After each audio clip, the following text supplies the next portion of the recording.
Honor by Inazo Nitobe. From Bushido, the Code of the Samurai. The sense of honor, implying a vivid consciousness of personal dignity and worth, could not fail to characterize the samurai, born and bred to value the duties and privileges of their profession. Though the word ordinarily given nowadays as a translation of honor was not used freely, yet the idea was conveyed by such terms as na, name, minmoku, countenance, and goei bon, outside hearing, reminding us respectively of the biblical use of name, of the evolution of the term personality from the Greek mask, and of fame. A good name, one's reputation, the immortal part of one's self, what remains being bestial, assumed as a matter of course, any infringement upon its integrity was felt as shame, and the sense of shame, rin chi shin, was one of the earliest to be cherished in juvenile education. You will be laughed at. It will disgrace you. Are you not ashamed? Were the last appeal to correct behavior on the part of a youthful delinquent. Such a recourse to his honor touched the most sensitive spot in the child's heart, as though it had been nursed on honor while it was in its mother's womb. For most truly is honor a prenatal influence, being closely bound up with strong family consciousness. In losing the solidarity of families, says Balzac, society has lost the fundamental force which Montesquieu named honor. Indeed, the sense of shame seems to me to be the earliest indication of the moral consciousness of our race. The first and worst punishment which befell humanity in consequence of tasting the fruit of that forbidden tree was, to my mind, not the sorrow of childbirth, nor the thorns and thistles, but the awakening of the sense of shame. Few incidents in history excel in pathos the scene of the first mother plying with heaving breast and tremulous fingers her crude needle on the few fig leaves which her dejected husband plucked for her. This first fruit of disobedience clings to us with a tenacity that nothing else does. All the sartorial ingenuity of mankind has not yet succeeded in sewing an apron that will efficaciously hide our sense of shame. That samurai was right who refused to compromise his character by a slight humiliation in his youth, because, he said, dishonor is like a scar on a tree, which time, instead of effacing, only helps to enlarge. Mencius had taught centuries before, in almost the identical phrase, what Carlyle has latterly expressed, namely, that shame is the soil of all virtue, of good manners and good morals. The fear of disgrace was so great that if our literature lacks such eloquence as Shakespeare puts into the mouth of Norfolk, it nevertheless hung like Damocles' sword over the head of every samurai, and often assumed a morbid character. In the name of honor, deeds were perpetrated which can find no justification in the code of Bushido. At the slightest, nay, imaginary insult, the quick-tempered braggart took offense, resorted to the use of the sword, and many an unnecessary strife was raised, and many an innocent life lost. The story of a well-meaning citizen who called the attention of a bushi to a flea jumping on his back, and who was forthwith cut in two for the simple and questionable reason that, inasmuch as fleas are parasites which feed on animals, it was an unpardonable insult to identify a noble warrior with a beast. I say, stories like these are too frivolous to believe. Yet, the circulation of such stories implies three things. 1. That they were invented to overawe common people. 2. That abuses were really made of the samurai's profession of honor. And 3. That a very strong sense of shame was developed among them. It is plainly unfair to take an abnormal case to cast blame upon the precepts, any more than to judge of the true teaching of Christ from the fruits of religious fanaticism and extravagance. inquisitions, and hypocrisy. But, as in religious monomania, there is something touchably noble as compared with the delirium tremens of a drunkard. So, in that extreme sensitiveness of the samurai about their honor, do we not recognize the substratum of a genuine virtue? The morbid excess into which the delicate code of honor was inclined to run was strongly counterbalanced by preaching magnanimity and patience. To take offense at slight provocation was ridiculed as short-tempered.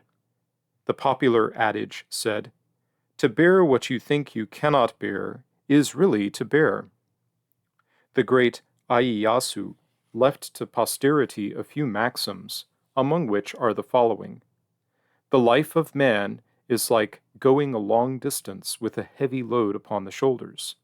Haste not, reproach none, but be forever watchful of thine own shortcomings. Forbearance is the basis of length of days. He proved in his life what he preached. A literary wit put a characteristic epigram into the mouths of three well-known personages in our history. To Nobunaga he attributed, "I will kill her if the nightingale sings not in time." To Hideyoshi, "I will force her to sing for me." And to Ieyasu, "I will wait till she opens her lips." Patience and long-suffering were also highly commended by Mencius. In one place he writes to this effect, "Though you denude yourself and insult me, what is that to me? You cannot defile my soul by your outrage." Elsewhere, he teaches that anger at a petty offense is unworthy a superior man, but indignation for a great cause is righteous wrath. To what height of unmartial and unresisting meekness Bushido could reach in some of its votaries may be seen in their utterances. Take, for instance, this saying of Ogawa, "When others speak all manner of evil things against thee, return not evil for evil, but rather reflect that thou wast not more faithful in the discharge of thy duties." Take another of Kumuzawa, "When others blame thee, blame them not. When others are angry at thee, return not anger. Joy cometh only as passion and desire part." Still another instance I may cite from Saigo, upon whose overhanging brows shame is ashamed to sit. "The way is the way of heaven and earth. Man's place is to follow it. Therefore, make it the object of thy life to reverence heaven. Heaven loves me and others with equal love. Therefore, with the love wherewith thou lovest thyself, love others. Make not man thy partner, but heaven, and making heaven thy partner, do thy best. Never condemn others, but see to it that thou comest not short of thine own mark."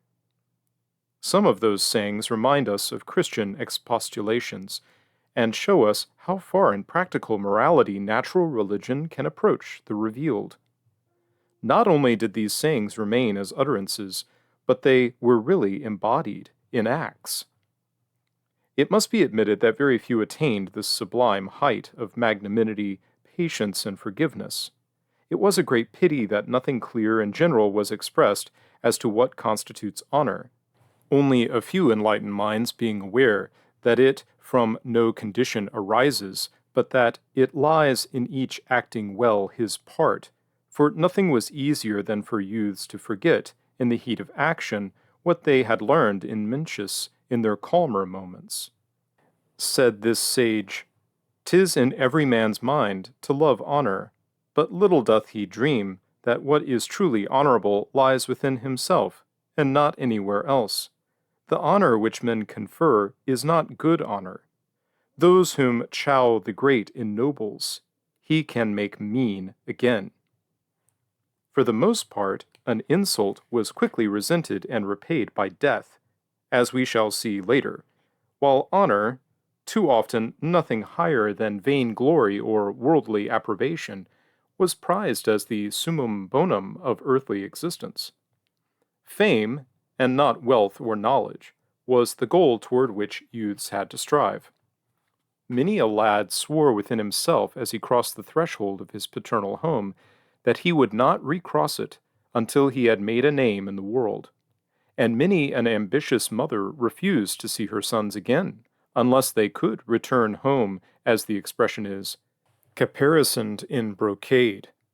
To shun shame or win a name, samurai boys would submit to any privations and undergo severest ordeals of bodily or mental suffering. They knew that honor won in youth grows with age.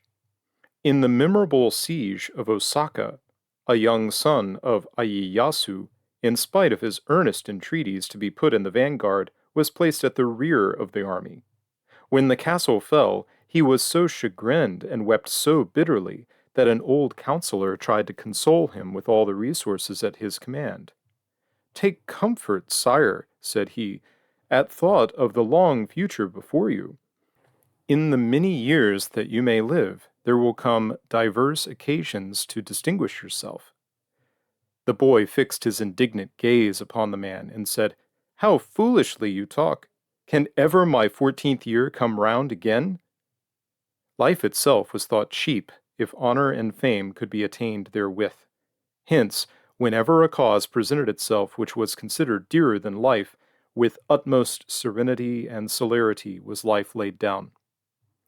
Of the causes in comparison with which no life was too dear to sacrifice was the duty of loyalty, which was the keystone, making feudal virtues a symmetrical arch.